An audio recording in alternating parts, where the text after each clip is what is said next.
नमस्कार। Law of attraction and युग निर्माण परिवार में आप सभी का स्वागत है। आज हम बात कर रहे हैं कर्म फल के सिद्धांत की।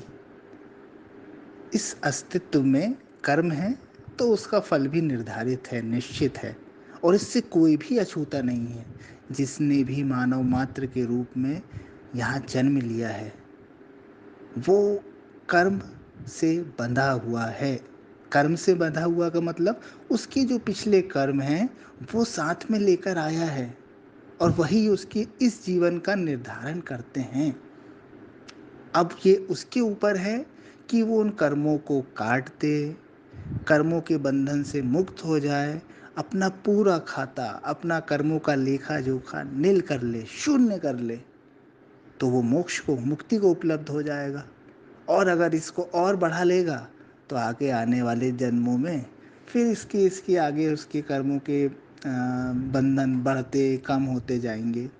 पूरा हिसाब किताब है, ऊपर वाला ने पूरा पूरा हिसाब किताब बनाया हुआ है, और कहीं वो बैठ के इसको नोट नहीं कर रहा है। सब कुछ आपके अंदर ही नोट किया जा रहा है, और उसी के अनुसार फल भी निर्धारित हो रहे हैं, उसी के अनुसार प्रारब्ध भी बन रहा है।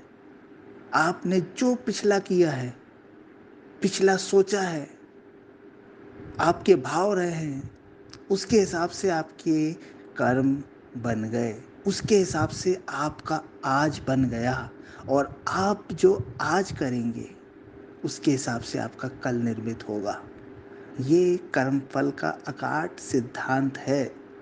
अगर इसे संक्षेप में कहा जाए तो बोया और काटा का सिद्धांत है।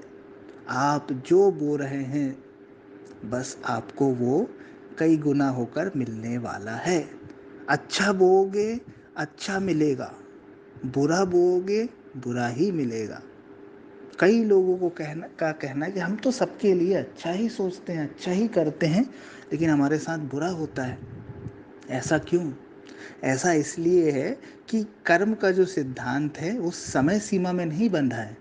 आप ये नहीं बोल सकते कि आपने अभी किसी के लिए अच्छा कर दिया, अभी किसी के लिए बहुत अच्छा आपने कर्म कर दिया, बहुत अच्छी भलाई का काम कर दिया, और आधा घंटे बाद आपको फट से मिल जाए, है ना? ये नहीं होता कि आप आधा घंटे, एक घंटे, या इवन एक महीने में भी अपेक्षा कर लें कि आपके साथ अच्छा हो जाए। क्योंकि हो सकता है कोई कर्म आपका पुराने बुरे कर्म को काट दे, उसके प्रभाव को क्षीण कर दे, उसके प्रभाव को कम कर दे, न्यून कर दे। ऐसा भी हो सकता है कि आपने एक अच्छा कर्म किया और आपके साथ कल बहुत बुरा होने वाला है, कल कोई एक दुर्घटना होने का आपका योग है, तो वो दुर्घटना एक खरोच लगकर आपको निकल जाए, छोटी सी चोट लगकर निकल जाए, ये भी हो सकता है। तो आप अगर इस भाव से बस बैठे रहें कि हम तो यार अच्छा करते, हमारे साथ अच्छा ही नहीं होता, क्या मतलब अच्छा करने से, दुनिया तो बुरे लोगों की है। अरे बुरे लोगों के साथ भी अगर अच्छा हो रहा है ना, तो उन्होंने इतना अपना स्टॉक लेकर आया है कर्मों का, कि वो बुरा करने के बाद भी उनके साथ अभी अच्छा हो रहा है, चूंकि उनके कर्मों की वैसी पूंजी है पिछली। लेकिन जैसे ही वो नष्ट हो जाएगी तो उनको उनके बुरे कर्मों की सज़ा भी मिलने शुरू हो जाएगी। कोई व्यक्ति कर्मों का बहुत बड़ा थैला अपने साथ लेकर चल रहा है, पुण्यों का, बड़े बड़े कर्मों का, तो चलिए उस वो बढ़िया अपनी मनमानी कर रहा है, हो सकता है अत्याचार कर रहा हो सकता है बुरे काम कर रहा हो, तो ये मानिए कि उसके कर्म क्षीण होने लगे, उसके जन्म जमा पुण्य कर्म नष्ट होने लगे, और जैसे ही वो खत्म होंगे उसको उसके बुरे कर्मों की सज़ा मिलनी शुरू हो जाएगी। वैसे ही कोई व्यक्ति सतत परेशान हो रहा है, सतत बिल्कुल उसके साथ बुरा बुरा बुरा होते ही जा रहा है, और वो अच्छा अच्छा अच्छा करते जा रहा है, तो ये मानिए कि उसके बुरे कर्म कट रहे हैं, उसके सामने आके उसके बुरे कर्म कट रहे हैं। और जैसे ही ये कर्म कट जाएंगे बुरे वाले, उसे उसके शुभ कर्मों का परिणाम मिलने लगेगा। तो कभी ये मत सोचिए कि आप कर्म कर रहे हैं अच्छा, परिणाम मिल रहा है बुरा। कोई व्यक्ति कर रहा है बुरा और उसके साथ हो रहा है अच्छा, तो भगवान पक्षपाती है, वो निष्पक्ष नहीं है, ऐसा नहीं है। हर चीज़ के कर्म, हर चीज़ के फल निर्धारित है, हर चीज़ के परिणाम निर्धारित हैं, बस ये समय से बाहर है। आप इसको समय में नहीं तोल सकते, क्योंकि ये जन्मों जन्मों का लेखा जोखा चला आ रहा है। दूसरी चीज़, अगर आप चाहते हैं कि इन कर्म फल और इस कर्म बंधनों से आपकी मुक्ति हो, तो निष्काम कर्म को अपने जीवन का अंग बनाएं। निष्काम कर्म का अर्थ कर्म से भागना नहीं है, कर्म करना है, पर भावना रहे कि ये कर्म ईश्वर द्वारा कराया जा रहा है, मैं निमित्त मात्र हूँ, मैं साधन मात्र हूँ। बस अगर आप इस भावना के साथ कर्म करते हैं तो ऐसे कर्म का कोई फल नहीं बनता। ये कर्म आपको कर्मों के बंधन में नहीं बांधता, आपको मुक्त करता है। आप कोई भी कर्म कर रहे हैं तो वो हो गया ईश्वर द्वारा किया गया कर्म।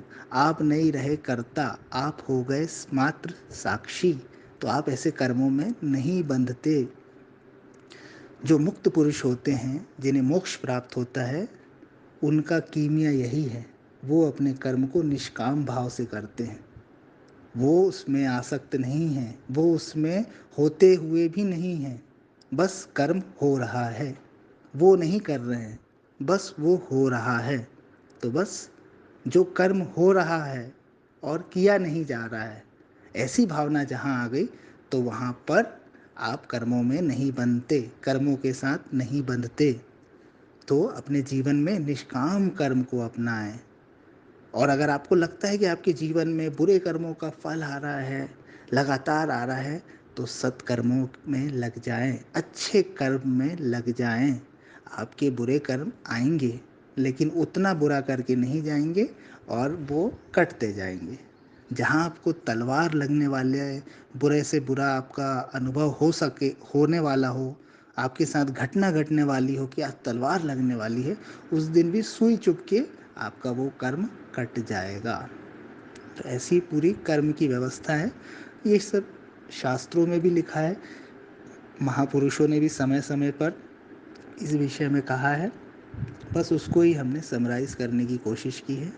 आशा है आप सभी के लिए ये चीज़ उपयोगी होगी। Thank you.